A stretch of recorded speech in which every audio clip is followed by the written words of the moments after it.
Olá inscritos, olá inscritas do canal, tudo bem com vocês? Bom, eu espero que sim, porque hoje a gente vai falar de uma das figuras mais importantes da história, não só da Bíblia, mas também da humanidade inteira. Então aproveita que você já está aí, se inscreve no canal e ativa o sininho para receber mais vídeos como esse. Lembrando que eu vou estar tentando postar vídeo novo por aqui toda semana. Então se inscreve aí para você não perder absolutamente nada. Aqui a gente já fez um vídeo falando inteiramente sobre Deus Pai. Então agora nós vamos falar sobre Deus Filho, nós vamos falar sobre Jesus. Vamos ver uma das passagens que a gente tem sobre ele aqui na Bíblia.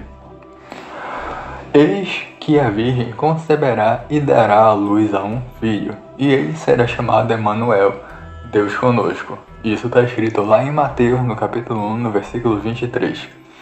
Bom, vamos ressaltar alguns pontos aqui. A gente tentou decifrar um pouco sobre a natureza de Deus no vídeo anterior aqui do canal e já faz um tempinho que foi postado, pelo menos um mês ou mais, né? Porque eu não tenho muito costume de soltar vídeo aqui.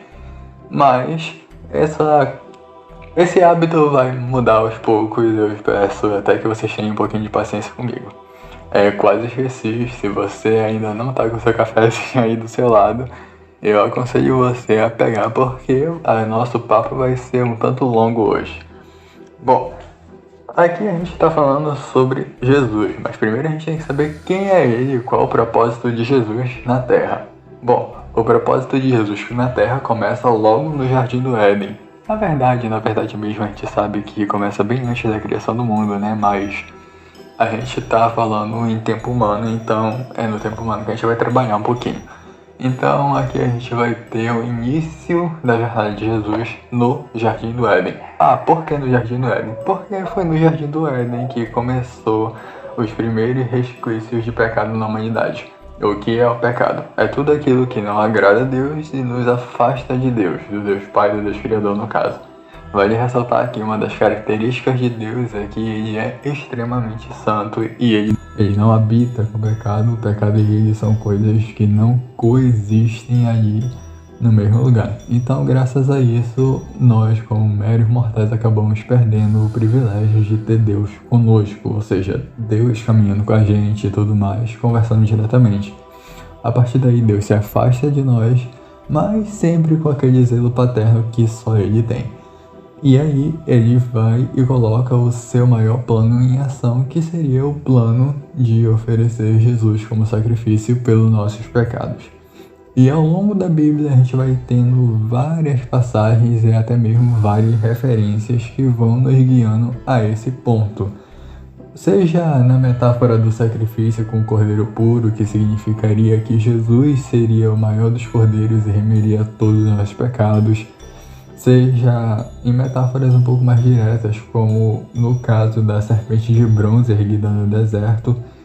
Tudo desde o Antigo Testamento, desde o primeiro livro, desde lá de Gênesis, apontava para Jesus. Até mesmo o pai oferecendo seu único filho como sacrifício ali, que é a história de Abraão, que a gente já conhece. Então, esse é o propósito da vinda de Jesus na Terra no momento que marcaria a história. Mas não pensemos que é porque ele veio naquele momento específico que ele já não teve presente com os homens antes. Vale ressaltar que Deus, ele tinha uma peculiaridade que não poderia ser visto diretamente pelos olhos humanos. Caso contrário, poderia levar um ser humano à loucura ou até mesmo matá-lo instantaneamente no processo. Então, Deus, ele tem uma manifestação por onde ele conseguia falar com os seres humanos. E aí a gente tem um pouco da imanência de Deus, né? O fato de ele conseguir falar através da natureza, através de profetas ou através de seus maiores mensageiros, que são os anjos de Deus. Os anjos de Deus, eles são uma manifestação do próprio Deus, né? Com exceção, é claro, dos anjos caídos que foram destituídos da glória de Deus, assim como os seres humanos. A única diferença entre nós é que a gente ainda tem salvação, a humanidade ainda tem salvação. Bom, aí nós temos eles como a manifestação de Deus, mas dentre todos esses anjos tem um anjo específico que desperta a curiosidade de todos. E esse anjo recebe o título de o anjo do Senhor. Ah, mas qual é a diferença do anjo do Senhor para os outros anjos? O anjo do Senhor, ele sempre é descrito dessa forma. O anjo do Senhor, diferente de outros anjos, como a gente vai vendo ao longo das passagens bíblicas ali. Então esse anjo já teorizaram que poderia ser algum outro anjo assim, mas o anjo do Senhor, ele tem sua diferença dos outros porque um anjo normal, ele fala o nome dele sempre que ele aparece, assim como Gabriel, Miguel ou alguns outros anjos que aparecem ao longo dos textos históricos da Bíblia. Esse anjo especificamente não. Ele não revela seu nome, ele não revela sua identidade, e sempre que é questionado sobre isso, ele não responde, ele simplesmente não responde o nome dele. E esse anjo, ele recebe adoração. E se você é um leitor assíduo da Bíblia, você sabe que anjos comuns não recebem adoração. Então quem é esse anjo do Senhor para receber adoração? A resposta é simples, ele é o próprio Senhor, ele é Jesus. É a manifestação de Jesus no Antigo Testamento. Por que a gente chega a essa conclusão? Porque quando ele responde em um determinado momento que seu nome é maravilhoso, ele faz imediatamente uma conexão com o livro do profeta Isaías, onde ele acaba falando que o nome do Messias será maravilhoso. Então, associando esses dois X da questão, a gente consegue chegar à conclusão de que o anjo do Senhor que guiou Josué, que esteve ali protegendo Moisés, que prometeu Isaac a Abraão, é na verdade Jesus. E ele estava lá antes mesmo de nascer, e isso é uma característica que chama muita atenção de muitos estudiosos da Bíblia. Bom, agora que a gente já entendeu um pouco sobre a missão de Jesus e um pouco da trajetória dele antes de seu nascimento, a gente vai entender a trajetória oficial dele durante os textos bíblicos, porque durante os textos bíblicos a gente vai entender que ele passa a agir mais ativamente, ele passa a ser Deus entre os homens quando ele nasce.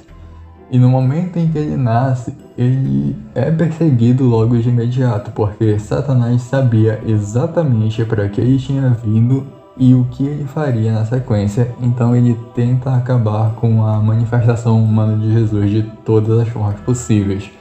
E a gente vai ver um pouco dessa característica ao longo dos textos bíblicos mesmo, porque durante os textos bíblicos já vai ocorrer várias tentativas de assassinato contra o próprio Jesus, mas nenhuma delas dá certo porque o destino de Jesus como ser humano já estava selado, já estava traçado.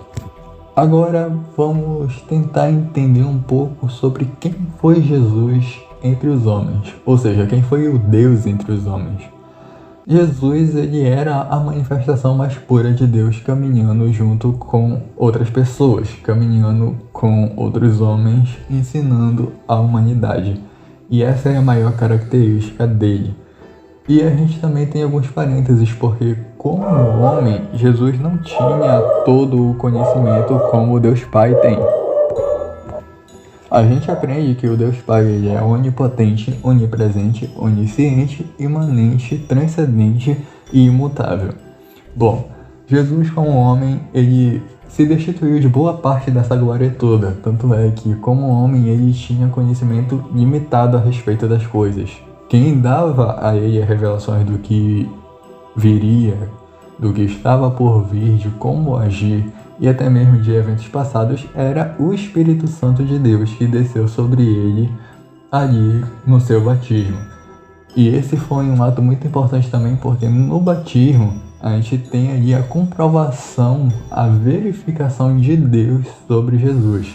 Porque Deus vai dizer naquele momento: esse é o meu filho amado em quem tenho prazer, ou em quem me comprazo em algumas traduções.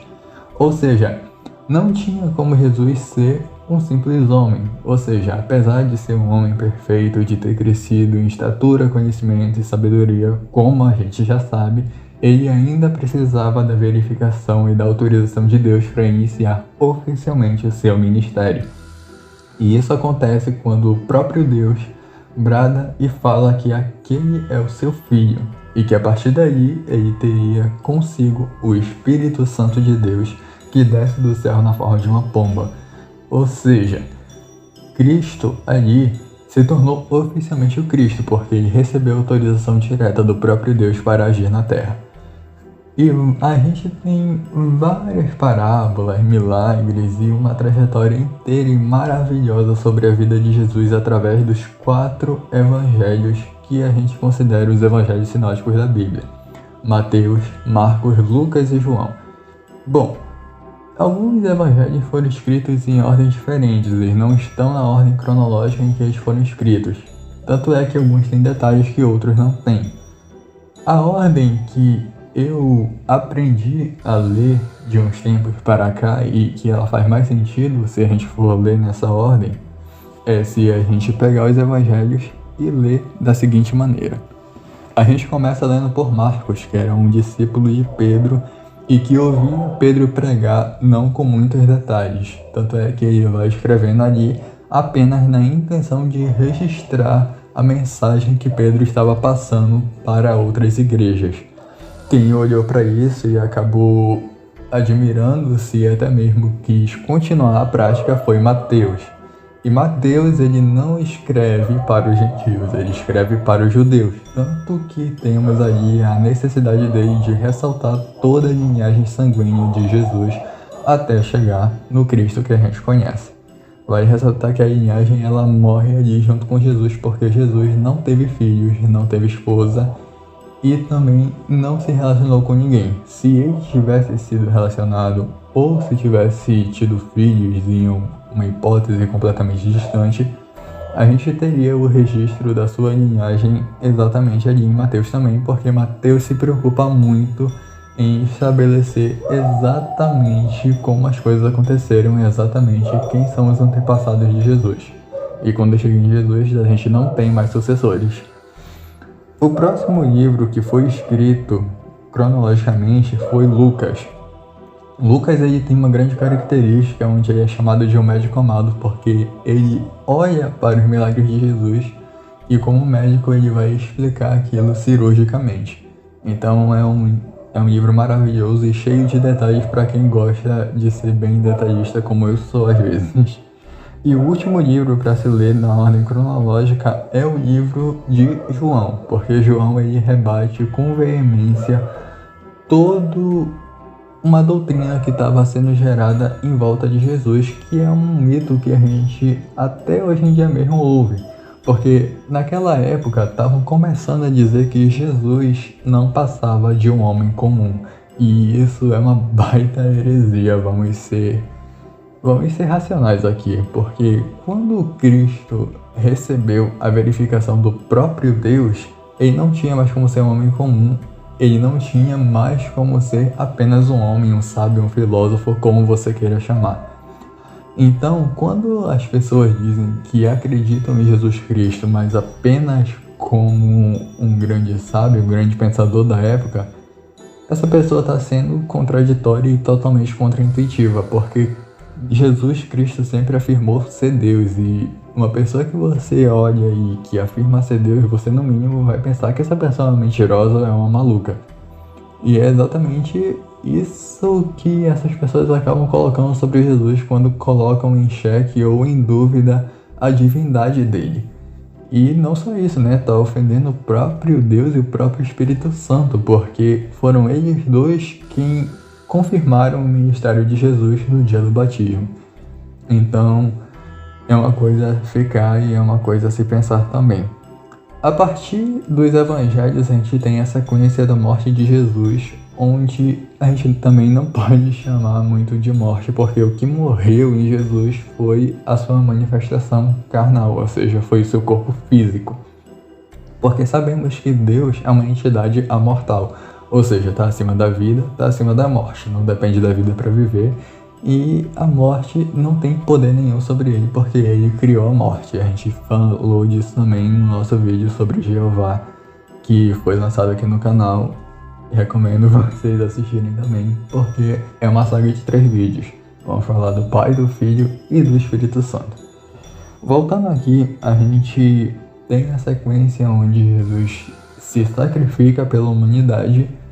E uma coisa interessante ali é que a morte estava ansiosa por pegar o Espírito de Deus ali, ou seja, estava ansioso para ceifar a vida de Jesus, mas a morte não tem poder sobre ele, o que é interessante. Então ele devolve o espírito humano que ele recebeu diretamente ao Pai. Então nós temos ali o espaço de 3 dias predestinados até que ele acordasse de novo e voltasse a aparecer durante 40 dias para todos os seus fiéis, aqueles que acreditavam e até mesmo aqueles que não acreditavam. Todos que tiveram um vínculo com ele viram Jesus ali e aquilo foi uma injeção de ânimo para que eles continuassem pregando o Evangelho. Foi realmente algo maravilhoso, foi algo que motivou eles a continuarem nessa caminhada. Inclusive, a gente tem um paralelo com o próprio apóstolo Pedro ali, que tinha negado Jesus 3 vezes para que não morresse. Mas quando ele vê Jesus de novo, aquele amor que ele tinha pelo Evangelho, pelas coisas que Jesus tinha feito, reacende e ele passa a ser um dos maiores pregadores, junto com os apóstolos de Jesus que haviam sobrado. Tanto é que nós vamos ver que, fora 1 ou 2 apóstolos, a maioria deles morreu brutalmente em nome desse evangelho, o que acaba comprovando ainda mais a veracidade de Jesus, porque se não fosse um fato, se não fosse uma realidade, nenhum daqueles homens, vamos ser sinceros, pescadores, doutores da lei e tudo mais, nenhum deles morreria por uma mentira. No máximo, eles voltariam a viver suas vidas comumente e tentariam seguir em frente, mas não. Jesus fez um impacto tão grande na vida deles que eles começaram a propagar o Evangelho com toda a sua força, com todo o seu entendimento. Então a gente segue pelos próximos livros, onde Jesus volta para o céu e ele manda em seu lugar uma outra contraparte de Deus, o Espírito Santo. Alguns pontos a se fechar sobre Jesus aqui é que ele foi, sem dúvidas, o maior missionário da face da terra e do céu, porque ele foi a ponte perfeita entre Deus e os homens. Jesus Cristo, ele era e ele vai ser o maior rei de todos os mundos, não só do mundo carnal, mas também do mundo espiritual. E a igreja dele anseia por um momento que é aguardado há mais de 2000 anos, o arrebatamento. O arrebatamento é o ápice da história de Jesus porque é a grande promessa que ele fez. Ele disse que iria aos céus, mas que voltaria para buscar uma igreja, voltaria para buscar a sua igreja. Nós, como coroa da criação de Deus, estávamos habituados aos prazeres celestiais, porém, com a queda e com a corrupção do gênero humano, a gente perde totalmente a visão espiritual e passa a viver longe de Deus. Então, esse reconectar com Deus, viver de novo com Deus, é o que a igreja mais aguarda. Por isso, o arrebatamento é tão esperado. E não só por isso. O arrebatamento ele é seguido por vários eventos, como a vinda do anticristo, grandes guerras, pestes e fome, o grande triunfo de Satanás, não só sobre a igreja, mas também sobre toda a raça humana, onde ele subjuga os humanos completamente, mas que ainda assim ali no meio vai ter pessoas usadas por Cristo e inspiradas por Deus para lutar contra os regimes de Satanás. E então, de novo, Cristo vem numa terceira vinda, e dessa vez definitiva, para erradicar completamente esse vírus que tem se espalhado na humanidade, esse vírus chamado pecado.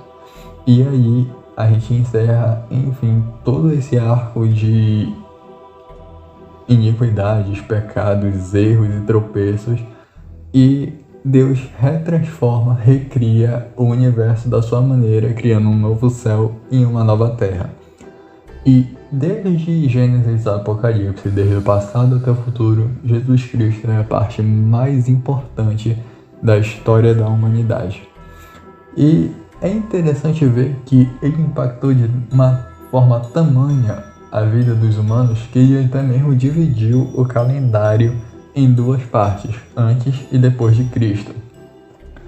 E é interessante a gente ver que se Cristo não tivesse nascido, uma ordem de eventos seria desbloqueada logo em troca, né? É um grande efeito dominó, um grande efeito borboleta, porque se Jesus Cristo não tivesse nascido, a igreja não teria se desenvolvido, a igreja não teria crescido e automaticamente a gente não teria a divisão católica que ordenaria as cruzadas, então não teria a ânsia por novas descobertas. A Europa não se preocuparia em colonizar as Américas em busca das suas especiarias, nem mesmo as Índias.